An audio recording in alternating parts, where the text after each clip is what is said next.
প্রবীর ব্যানার্জি ও ছোট্টু ভাইয়ের স্মৃতি বনাম অপূর্ণনগরের মধ্যে প্রথমার্ধ গোলশূন্য অবস্থায় সমাপ্ত হয়েছে। সিআইডি কোথায়? এখন সাংসদ রত্ন ডক্টর সুকান্ত মজুমদারকে বরণ করে নেবেন, সম্মাননা জ্ঞাপন করবেন আজকের খেলার অন্যতম উদ্যোক্তা, আমাদের ঘরের ছেলে, আমাদের সকলের প্রিয় ভক্ত বিশ্বাস মহোদয়। অপূর্ণনগরের মধ্যে প্রথমার্ধ গোলশূন্য অবস্থায় সমাপ্ত হয়েছে।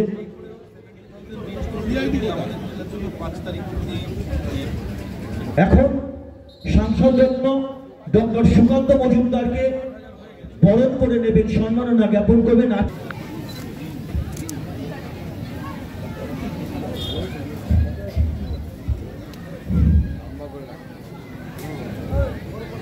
সুকান্ত দাস জিন্দাবাদ, সংসদ ডক্টর সুকান্ত দাস জিন্দাবাদ, কেন্দ্রীয় মন্ত্রী সুকান্ত দাস জিন্দাবাদ, বাংলা মায়ের দামাল ছেলে সুকান্ত দাস জিন্দাবাদ, সুকান্ত দাস জিন্দাবাদ।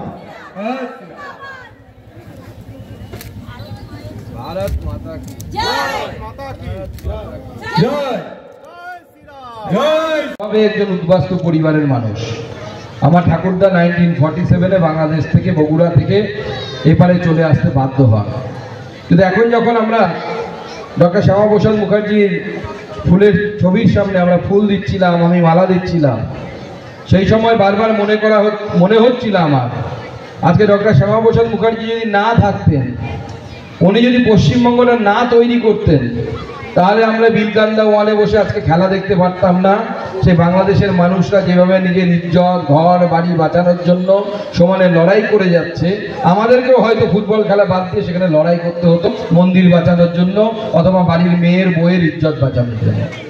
গতকালও বাংলাদেশে একজন মহিলাকে গণধর্ষণ করে তারপরে বিষ খাইয়ে মেরে ফেলা হয়েছে। তার দোষ কি ছিল? শুধু সে হিন্দু, এই জন্য তাকে গণধর্ষণ করে কালকে বাংলাদেশে হত্যা করা হয়েছে।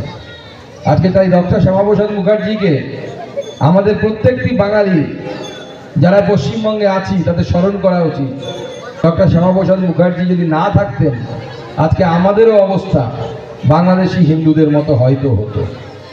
কিন্তু আমাদের চিন্তা করার সময় এসে গেছে। ডক্টর শ্যামাপ্রসাদ মুখার্জি তো সেই সময় পূর্ব পাকিস্তানে যে বাংলা যাওয়ার কথা ছিল, অর্থাৎ অখণ্ড বাংলা, বর্তমানের পশ্চিমবঙ্গ এবং বাংলাদেশ, এই দুই মিলে অখণ্ড বাংলা ছিল। এই গোটা বাংলা জনসংখ্যার নিরিখে সেই সময় সোহরাওয়ার্দী এবং মোহাম্মদ আলী জিন্নার নেতৃত্বে পূর্ব পাকিস্তানে যাওয়ার কথা ছিল এবং চলে গেছিল।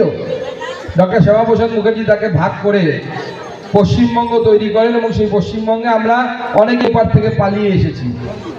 কিন্তু এরপর কোথায় পালাবো? আর জায়গা আছে? আর একটা পশ্চিমবঙ্গ তৈরি করার জায়গা ভারতবর্ষে কোথাও আছে? আর কোনো জায়গা নেই। পালাতে পালাতে পিঠটা দেয়ালে থেকে গেছে। তাই আমাদেরকে সচেতন হতে হবে। যদি সচেতন না হই, তাহলে এই 75 বছর আগে, 76 বছর আগে যেভাবে আমাদের পূর্বপুরুষরা উদ্বাস্তু হয়েছিলেন, আবার আমাদেরকে উদ্বাস্তু হতে হবে।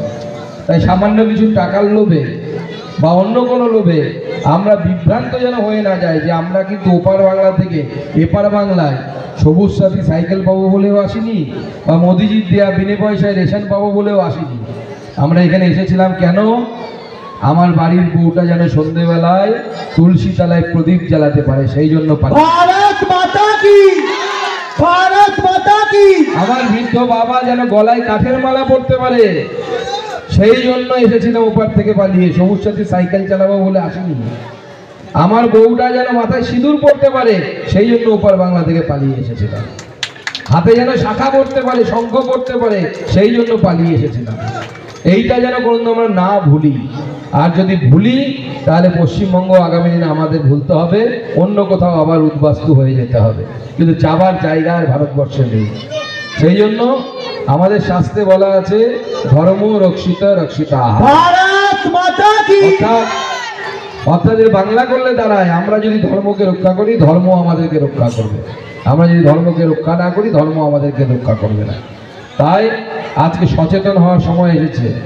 বাংলাদেশে যা ঘটছে প্রতিদিন দেখুন, বুঝুন কেন হচ্ছে, কোথায় হতে পারে আগামী দিনে? বেলডাঙ্গাতে হতে পারে, মুর্শিদাবাদে, তাহলে বেলকান্দাতে হতে পারে না কেন? বেলডাঙ্গা আর বেলকান্দার মধ্যে খুব বেশি তো পার্থক্য নেই, 100 কিলোমিটার হবে কিনা সন্দেহ হবে। তাই নিজেদেরকে সচেতন হন, নিজেদের আগামী প্রজন্মকে সচেতন করুন। কারণ মাটি যদি না থাকে কিচ্ছু থাকবে না। আর মাটি বাপের হয় না, দাপের হয়। যার দম আছে মাটি তার হয়। ভারত মাতা কি জয়। কাগজ দিয়ে কোনো মাটি রক্ষা করা যায় না। আমাদের পূর্বপুরুষের সবার বাংলাদেশের কাগজ ছিল, কাগজ দিয়ে কিন্তু মাটি রক্ষা হয়নি, শক্তি দিয়ে মাটি রক্ষা হয়েছে। তাই আজকে ফুটবল খেলা উপভোগ করুন, তার সাথে সাথে ওপারের বাংলাদেশি মানুষগুলোর সাথে দাঁড়ান, পাশে দাঁড়ান। বাংলাদেশি হিন্দুদের কষ্টকে উপভোগ করুন, বুঝুন যে তাদের কষ্টটা কোন জায়গায়, কেন কষ্ট পাচ্ছে তারা, আর আমাদেরকে আগামী দিনে কী করতে হবে সেই জন্য প্রতিজ্ঞাবদ্ধ হন। সবাইকে আমি আবার একবার এই ফুটবল খেলা উপলক্ষে শুভেচ্ছা জানিয়ে আমার বক্তব্য এখানে শেষ করছি। না তৈরি করতেন তাহলে আমরা বিলকান্দা ওয়ানে বসে আজকে খেলা দেখতে পারতাম না। সে বাংলাদেশের মানুষরা যেভাবে নিজের ইজ্জত, ঘর বাড়ি বাঁচানোর জন্য সমানে লড়াই করে যাচ্ছে, আমাদেরকেও হয়তো ফুটবল খেলা বাদ দিয়ে সেখানে লড়াই করতে হতো মন্দির বাঁচানোর জন্য অথবা বাড়ির মেয়ের বইয়ের ইজ্জত বাঁচানোর জন্য।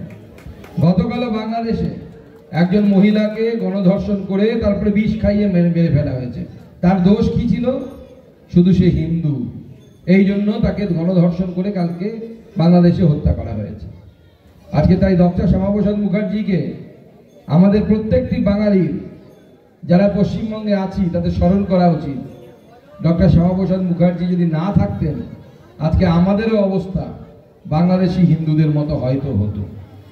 কিন্তু আমাদের চিন্তা করার সময় এসে গেছে। ডক্টর শ্যামাপ্রসাদ মুখার্জি তো সেই সময় পূর্ব পাকিস্তানে যে বাংলা যাওয়ার কথা ছিল, অর্থাৎ অখণ্ড বাংলা, বর্তমানের পশ্চিমবঙ্গ এবং বাংলাদেশ এই দুই মিলে অখণ্ড বাংলা ছিল। এই গোটা বাংলা জনসংখ্যার নিরিখে সেই সময় সোহরাওয়ার্দী এবং মোহাম্মদ আলী জিন্নার নেতৃত্বে পূর্ব পাকিস্তানে যাওয়ার কথা ছিল এবং চলে গেছিল। ডক্টর শ্যামাপ্রসাদ মুখার্জি তাকে ভাগ করে পশ্চিমবঙ্গ তৈরি করেন এবং সেই পশ্চিমবঙ্গে আমরা অনেকেই ওপার থেকে পালিয়ে এসেছি। কিন্তু এরপর কোথায় পালাবে? আর জায়গা আছে? আর একটা পশ্চিমবঙ্গ তৈরি করার জায়গা ভারতবর্ষে কোথাও আছে? আর কোনো জায়গা নেই। পালাতে পালাতে পিঠটা দেয়ালে ঠেকে গেছে। তাই আমাদেরকে সচেতন হতে হবে। যদি সচেতন না হয় তাহলে এই 75 বছর আগে, 76 বছর আগে যেভাবে আমাদের পূর্বপুরুষরা উদ্বাস্তু হয়েছিলেন আবার আমাদেরকে উদ্বাস্তু হতে হবে। তাই সামান্য কিছু টাকার লোভে বা অন্য কোনো লোভে আমরা বিভ্রান্ত যেন হয়ে না যায় যে আমরা কিন্তু ওপার বাংলা থেকে এপার বাংলায় সবুজ সাথী সাইকেল পাবো বলেও আসিনি, বা মোদিজির দেয়া বিনে পয়সায় রেশন পাবো বলেও আসিনি। আমরা এখানে এসেছিলাম কেন?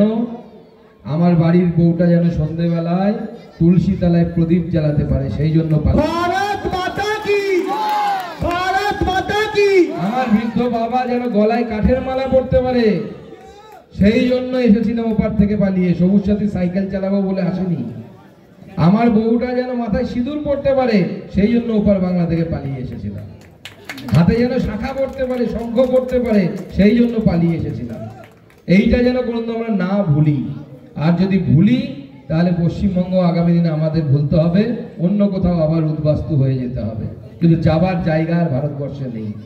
সেই জন্য আমাদের শাস্ত্রে বলা আছে ধর্ম রক্ষিত রক্ষিতা। ভারত মাতা কি। অর্থাৎ এর বাংলা করলে দাঁড়ায় আমরা যদি ধর্মকে রক্ষা করি ধর্ম আমাদেরকে রক্ষা করবে, আমরা যদি ধর্মকে রক্ষা না করি ধর্ম আমাদেরকে রক্ষা করবে না। তাই আজকে সচেতন হওয়ার সময় এসেছে। বাংলাদেশে যা ঘটছে প্রতিদিন দেখুন, বুঝুন কেন হচ্ছে, কোথায় হতে পারে আগামী দিনে। বেলডাঙ্গাতে হতে পারে, মুর্শিদাবাদে, তাহলে বেলকান্দাতে হতে পারে না কেন? বেলডাঙ্গা আর বেলকান্দার মধ্যে খুব বেশি তো পার্থক্য নেই, 100 কিলোমিটার হবে কিনা সন্দেহ হবে। তাই নিজেদেরকে সচেতন হন, নিজেদের আগামী প্রজন্মকে সচেতন করুন। কারণ মাটি যদি না থাকে কিচ্ছু থাকবে না। আর মাটি বাপের হয় না, দাপের হয়। যার দম আছে মাটি তার হয়। ভারত মাতা কি। কাগজ দিয়ে কোনো মাটি রক্ষা করা যায় না। আমাদের পূর্বপুরুষের সবার বাংলাদেশের কাগজ ছিল, কাগজ দিয়ে কিন্তু মাটি রক্ষা হয়নি, শক্তি দিয়ে মাটি রক্ষা হয়েছে।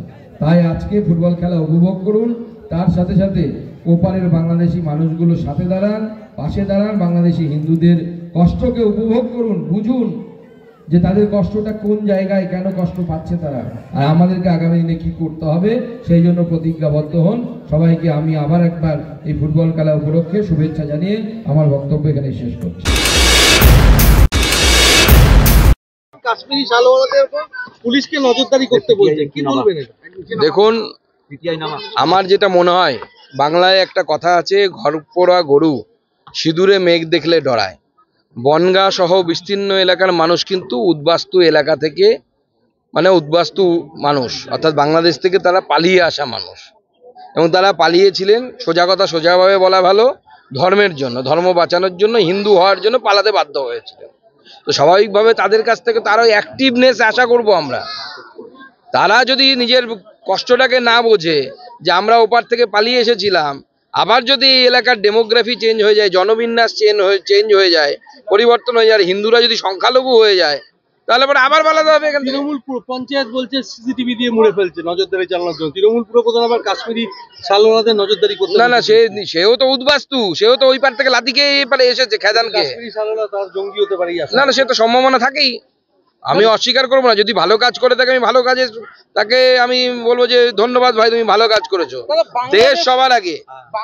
বাংলাদেশে চিঠি দেওয়া হয়েছে হাসিনাকে নেওয়ার জন্য, সেইটা ভারত সরকারের স্ট্যান্ডটা কি হতে? না, সে তো ভারত সরকার স্ট্যান্ড ভারত সরকার বলবে। ভারত সরকারের বিদেশ মন্ত্রক একদম অফিসিয়ালি তার মন্তব্য জানাবে, চিন্তার কিছু নেই। ভারতবর্ষের সরকার বাংলাদেশের পরিস্থিতির উপর তীক্ষ্ণ দৃষ্টি রেখেছে, এবং মাথায় রাখবেন, সব কাজ সরকার বলে করে না। হিন্দিতে একটা কথা আছে না, হাতির দু রকমের দাঁত হয়, একটা দেখানোর, একটা খাওয়ার। তো সরকার, ভারত সরকার এমন কাজও করছে যেটা দেখা যাচ্ছে না, কিন্তু তার ইম্প্যাক্ট আপনারা বুঝতে পারবেন। না, গোটা রাজ্য জুড়ে একের পর এক ধরা পড়ছে। ত্রিপুরা থেকে 5 জন বাংলাদেশ থেকে এদেশে আসা, নাকি বিএসএফ এর আরো নজরদারি প্রয়োজন? বিএসএফ এর নজরদারি চলছে, কিন্তু বেশ কয়েকটি জায়গায় সীমান্তের কাঁটাতারের বেড়া না থাকার জন্য, কারণ ডিসপিউট আছে যে 0 পয়েন্ট কোনটা। কারণ দেশ যখন স্বাধীন হয়েছিল তখন এই রেখা সীমানা এমনভাবে টানা হয়েছিল, বহু জায়গায় ডিসপিউটেড এরিয়া আছে যেখানে ডিমার্কেশন করা যায়নি 0 পয়েন্ট কোন জায়গাটা। স্বাভাবিকভাবে সেখানে ফেন্সিং এর কাজ আটকে আছে। আর পশ্চিমবঙ্গ তো সবার উপরে, পশ্চিমবঙ্গ তো দিচ্ছেই না জমি, অত ফেন্সিং হওয়ার কোনো কারণ নেই। বিএসএফ এর নজরদারি পর্যাপ্ত পরিমাণে আছে, কেন্দ্র থেকে বিশেষভাবে নির্দেশ এসেছে নজরদারি চালানোর জন্য, এবং সেই জন্য ধরাও পড়ছে। 2017 সালে মধ্যমগ্রাম থেকে নকল আধার কার্ড তৈরি করে বাংলাদেশি এখানে বসবাস করছিল, এবং সেখানে আজকে 5টি থানা তাকে ধরেছে। 2017 7 বছর ধরে এখানে গা ঢাকা দিয়েছিল। তাহলে কি বলছেন, নজরদারির অভাব? না, পুলিশের নজরদারি নেই কিছু। আমরা তো কতবার বলেছি, পার্ক স্ট্রিট থেকে শুরু করে, শুধু পার্ক স্ট্রিটে নয়, সুন্দরবন এলাকার মৌসুমী দ্বীপে একের পর এক এই ধরনের আধার কার্ডের ঘটনা সামনে এসে, বারাসাত থেকে ধরা পড়ছে, মধ্যমগ্রামের এলাকা থেকে ধরা পড়ছে, বনগাঁ থেকে ধরা পড়ছে। উগ্রপন্থীদের যেভাবে কার্যকলাপ পশ্চিমবঙ্গে বাড়ছে, প্রতি জেলায় জেলায় তো এবার জঙ্গি সাথী প্রকল্প শুরু হয়েছে মনে হচ্ছে তৃণমূল কংগ্রেসের তরফ থেকে। যেরকম জেলায় জেলায় পথসাথী আছে, সেরকম জঙ্গি সাথী প্রকল্প তৃণমূল কংগ্রেস সরকার চালু করেছে। একই দিনে অর্জুন সিংকে সিআইডি এবং ব্যারাকপুর কমিশনের গোয়েন্দা বিভাগ তলব করলো 2 ঘন্টার ব্যবধানে। এটা কি হচ্ছে? দেখুন, অর্জুন সিং যেহেতু শক্তিশালী একজন নেতা, আমাদের পার্টি থেকে উনি তৃণমূল কংগ্রেসে চলে গেছিলেন, তারপরে পরবর্তী সময় আমাদের পার্টিতে এসে আমাদের পার্টির টিকিটে লড়াই করেছেন। তো স্বাভাবিকভাবে তৃণমূল কংগ্রেস তাকে হেনস্থা করছে, এটা তৃণমূল কংগ্রেসের পলিসি, ঘোষিত পলিসি। তো একই দিনে দুবার তলব, 2 ঘন্টার ব্যবধান। না, সেইটা এই অ্যাক্টিভনেস যদি জঙ্গি ধরার ক্ষেত্রে থাকতো না, এই তৎপরতা পশ্চিমবঙ্গ পুলিশে যদি জঙ্গি ধরার ক্ষেত্রে থাকতো, তাহলে পশ্চিমবঙ্গে এই অবস্থা হতো না। অর্জুন সিংকে বিভিন্ন মামলায় অর্জুন সিংকে বিদ্ধ করে ভয় পাইয়ে আবার তৃণমূল কংগ্রেসে নিয়ে যাওয়ার চেষ্টা চলছে, কিন্তু আমার বিশ্বাস অর্জুন সিং ভারতীয় জনতা পার্টি থেকে লড়াই করবে। একটা কাউন্সিলে এতদিন ধরে গা ঢাকা দিয়েছে, দলের